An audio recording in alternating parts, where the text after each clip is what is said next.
Hello, dear friends. You are watching the Ruslan Belov channel, and this is the daily analysis of the most important events from the Ukrainian front. Today, reports are coming in from almost the entire line of contact, and on several sectors, there are notable changes in favor of the Russian army. The main developments are taking place in the Zaporizhia direction, the Julipole area, the Pokrovsk front, the Krasny Lyman area near Kupiansk, and there are also major updates coming from Vovchansk, which we'll discuss and review in this video. But before we begin, as always, I sincerely ask you to subscribe to the channel. As you know, I don't run any fundraising campaigns or collect donations. The only thing I ask from you is to subscribe. That's the best support you can give. Thank you to everyone who already has. Negotiations in Hungary, in Budapest, have been cancelled. Trump stated that there was simply no reason to go. Why waste time? Russia refuses any ceasefire along the line of contact, while Zelensky refuses to withdraw troops from the Donbass. At the same time, Trump imposed new, tougher sanctions, but the Tomahawk missiles are still not going to be delivered to Ukraine. That's how things stand. The battles continue, and we will continue analyzing the situation on the front. Now, the past 24 hours have been quite successful for the Russian army. Several settlements were captured, and more than 40 square kilometers of territory came under Russian control. Meanwhile, the Ukrainian side claimed that they had surrounded Russian troops on the Dinipropatrovsk salient and had captured more than 50 soldiers. We'll get to that later, so make sure to watch this report until the end. Let's go step by step, starting with the Zaporizhia region. Remember, a few days ago, the Russian army launched an assault near Kyiv using armored vehicles. Gradually, information is emerging about the areas where progress was made. We already discussed the breakthrough into the center of Mala Tokmachka, but it turns out that was not the only area of advance. Take a look at the flank near Novoandriivka. The troops did not manage to enter the village itself, but they significantly improved their positions on the approaches. First, north of the village of Myrnohrad, they advanced along a 6-kilometer-wide front, with the depth of the advance varying. The maximum advance achieved by Russian units was 2 kilometers and 300 meters. Second, north of Nesterianka, they also moved toward Novoandriivka, gaining a little over 2 kilometers. As mentioned, they haven't entered Novoandriivka yet, but Russian positions are now just 800 meters from the southern outskirts. The total area captured here and in nearby sectors exceeds 13 square kilometers. To put this in perspective, the front line around Nesterianka and Myrnohrad hadn't moved since 2022. That's more than 3 years. And now, in one offensive strike, over 13 square kilometers have been taken. That's a major success. But that's not all. The Russian forces also expanded their control zone near Novodanilivka. The line had been static there for several months, but now positions were improved on the approaches, with around 9.5 square kilometers taken under control. The situation inside the village itself is still being clarified. Field reports on the day of the assault said that Russian troops entered Novodanilivka, but whether they managed to hold it is uncertain.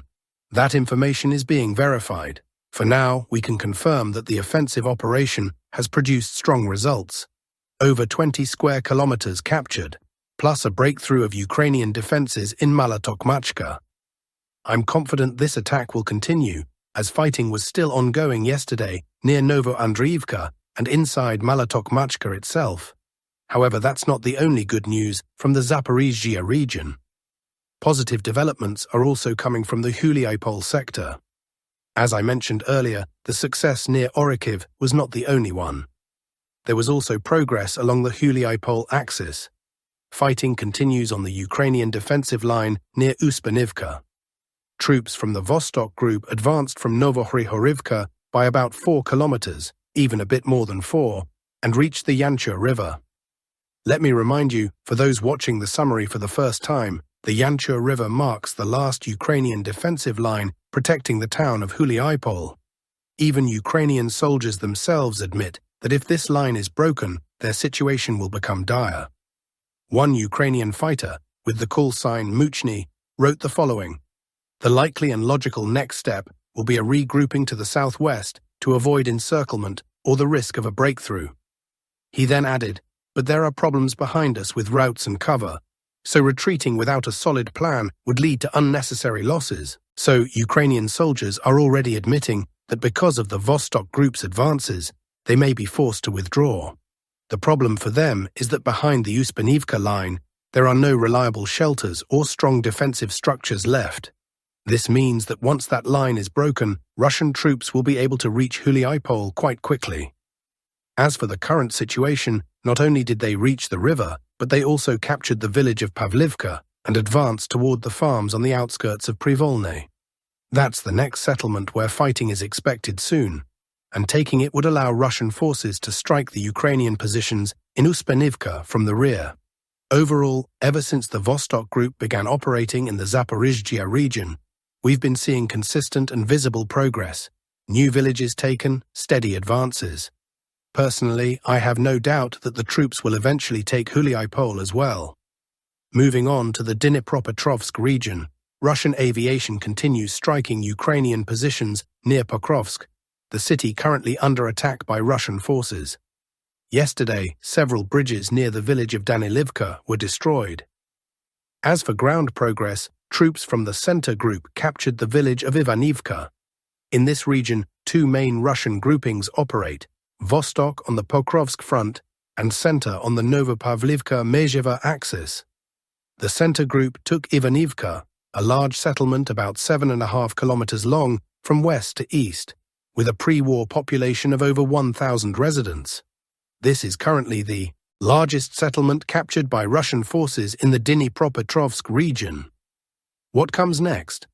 The logical move would be toward Fedorivska to block Novopavlivka from the west and cut the Mezheva-Novopavlivka road. But let me make it clear, do not expect rapid advances here. The Novopavlivka sector is quite difficult terrain, so any progress will likely be slow and gradual. I doubt we'll see full-scale battles for Novopavlivka itself before 2026. Now let's move to the Dobropilya direction and the area of Kucheriv Yar, where yesterday Ukrainian sources spread claims that they had encircled and captured 50 Russian soldiers and other such nonsense. First of all, if they really had captured 50 Russian troops, wouldn't they show it publicly? How could they miss such a propaganda opportunity, 50 Russian soldiers surrendering? But they didn't show that. They only showed 6 prisoners. So the conclusion is clear, there are no 50 prisoners, only 6. Moreover, the footage they published was not even from Kucheriv Yar. The geolocation doesn't match. It's likely from somewhere north, near Zoloty Kolodiaz.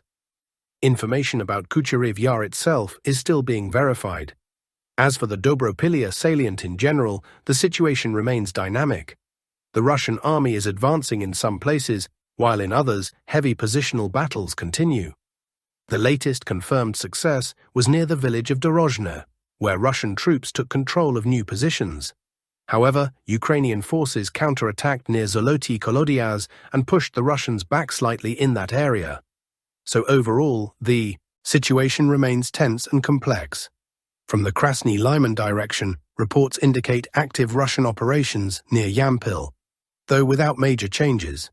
Ukrainian positions near Lyman are also under attack, and some sources claim Russian forces launched assault operations toward Lyman from the village of Zarikna. There are no confirmed large-scale advances there yet, but the fighting continues. And yesterday, as you know, reports came in that assault operations were underway in the village of Stavki from the direction of Kolodezi. Russian assault groups attempted to take control of this settlement, and according to preliminary information, Russian forces managed to secure positions north of the village. So far, there are no confirmed geolocations, but confirmations usually arrive 1 or 2 days after the first reports.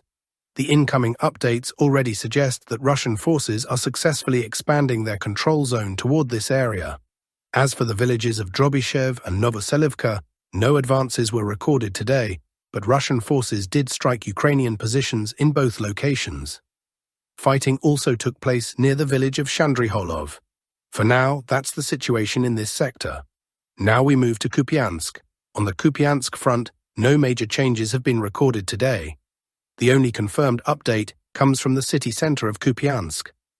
Yesterday, video footage was received from this point, showing that this entire area had come under full control of the Russian armed forces. And today, additional evidence arrived confirming that Russian troops have significantly expanded their control zone inside Kupiansk itself. Some pro-Russian sources claim that the entire northern part of the city, north of the main supply road that runs through here, is already under Russian control. Russian troops are now clearing the southern part of the city. According to these estimates, Kupiansk may only have 1 or 2 weeks left before complete capture. However, so far, there is no confirmed visual evidence from the northern side. The most forward Russian positions were located in this area of active combat. That's where the footage came from.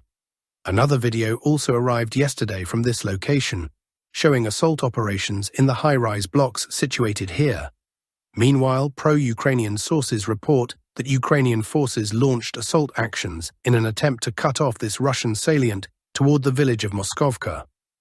Assault groups of the Ukrainian armed forces advanced in that direction, but 2 armored vehicles were destroyed during the engagement.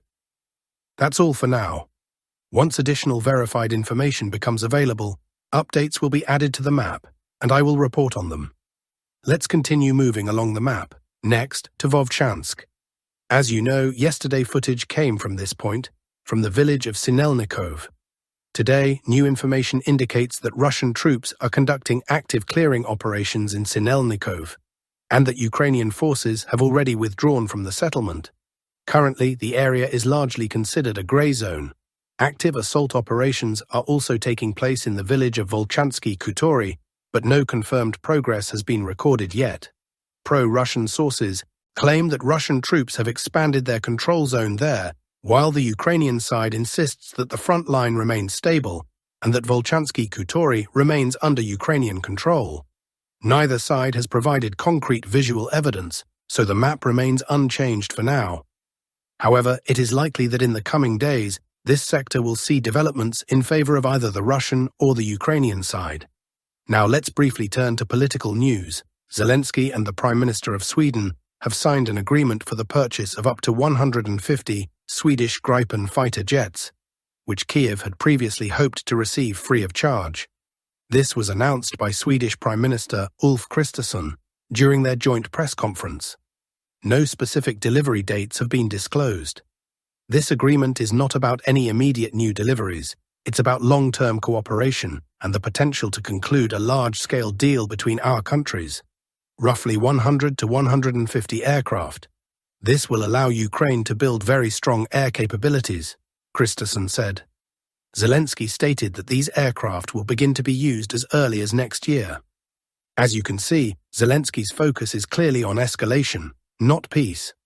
Meanwhile, under the leadership of Vladimir Putin, a scheduled training exercise of Russia's strategic nuclear forces has been conducted. Launches of intercontinental ballistic missiles and air-launched cruise missiles were carried out as part of the drill. Russian forces employed the mobile ground-based Yars missile complex at Ayor, the Plesetsk Cosmodrome, the submarine Bryansk in the Barents Sea, and Tu-95 strategic bombers, according to General Staff Chief Gerasimov. The nuclear submarine Bryansk launched a Sineva ballistic missile during the exercise, the Kremlin reported. Negotiations are still ongoing. A White House representative stated, President Trump does not plan to meet President Putin in the near future. Senator Rubio and Foreign Minister Lavrov held a productive phone conversation, so an additional personal meeting between the U.S. Secretary of State and the Russian Foreign Minister is not currently needed. According to the Telegram channel Legitimny, Trump decided to pause because there are too many sensitive triggers surrounding such a meeting. In addition, Trump is waiting for the upcoming meeting of the Coalition of the Willing, expecting that they will allocate funds for purchasing American weapons, something that benefits Washington economically. The Americans are in no hurry to end a war that continues to feed their military-industrial complex and slow down Russia, regardless of all the public rhetoric around it. Realistically, peace is possible only by the autumn of 2026, before the U.S. congressional elections, not earlier. For now, there are no prerequisites for negotiations. Our source also reports panic in Zelensky's office, as Western intelligence services have warned that Russia is preparing to open a new front in the Chernihiv region. Preparations are reportedly underway, but the exact timing remains unclear. Sources suggest a window within the next 4 months, unless peace talks begin. Currently, no more than 20,000 Ukrainian troops guard the entire Chernihiv perimeter, far too few. Many reserves were already redeployed to reinforce the Donetsk front. The severe shortage of manpower is forcing Kyiv to pull troops from everywhere.